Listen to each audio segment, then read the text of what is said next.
Hi guys, welcome. I'm Kamaria Janelle, and in today's video, I'm going to be sharing 5 tips that you guys need to know as new moms and first-time moms on how to sleep train your baby. So I want to go over what is sleep training. So sleep training is basically teaching your baby to get in the habit of falling asleep when they're tired. So what does this look like? So tip number 1, you want to start with establishing a bedtime routine. So schedule a cutoff time that's conducive for you, mom, and your baby. So this includes bath time, eating time, and going to sleep. Like myself, I have a 6-month-old, but I started sleep training my baby around 4 months, just because around this time, they're able to sleep for many hours without you having to wake them up or feed them. So that's tip number 1. So tip number 2, you wanna know when your baby is tired.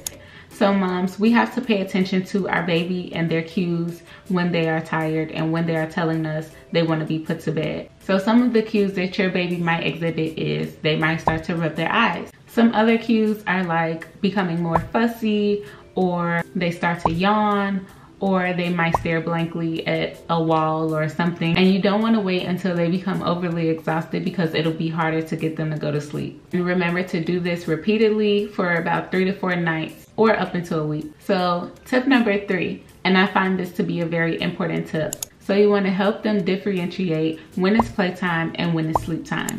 So this means when it is playtime, you want to make it light in the room, kind of like my background. I have it bright, it's very well lit. And this helps them to understand or recognize that, oh, it's playtime. I can interact with my mom. I can interact with dad. I can eat. I can play. I can do whatever I need to do to exert this energy or be interactive with my parents or family members. But when you are trying to put your baby down for a nap, or when it is time to go to bed, you want to help them to understand or recognize that it's actually bedtime. So this means turning out the light, putting some shades up so it can be easier for them to drift off to sleep. So for tip number 4, you want to keep interactions brief. Basically, this means if you just put your little one down for a nap, or you put them down for bedtime and you see that they're not really ready to go to sleep, or they're having a hard time going to sleep. So basically what you want to do is you want to help soothe them, but you don't want to interact too much with them, because this lets them know that you're ready to play, or this lets them know that it's time to be up and when it's not. And I know this may sound kind of harsh, but the reality is you're actually helping your baby get the best sleep that they can get and not become so fussy. And this was something that was hard for me in the beginning, but then I soon realized that I'm actually doing my son a disservice by not giving him what he is required to get. That's like a necessity. Sleep is a necessity, and your baby needs sleep as well. And lastly, for tip number 5, it's going to sound harsh as well.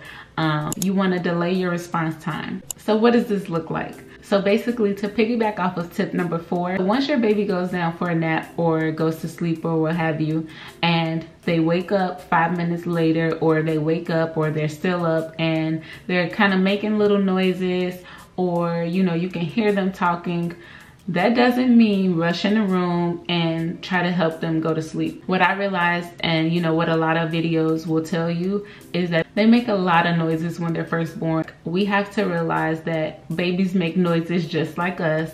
You know, they're humans. So you don't have to rush in there the moment you hear your baby cry, or the moment you hear them making a couple of noises. Actually just sit and observe your child and see what they want to do. So sometimes they make noises when they learn. So you'll see your baby kind of looking at their hands or looking at their toes. It's because they're learning. Delaying your response time when you hear your baby make noise is not a bad thing. So to wrap things up, those were my 5 top tips that helped me to transition my baby to getting better rest.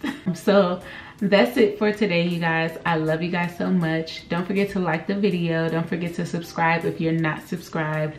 And I love you guys, and I will see you guys in the next video.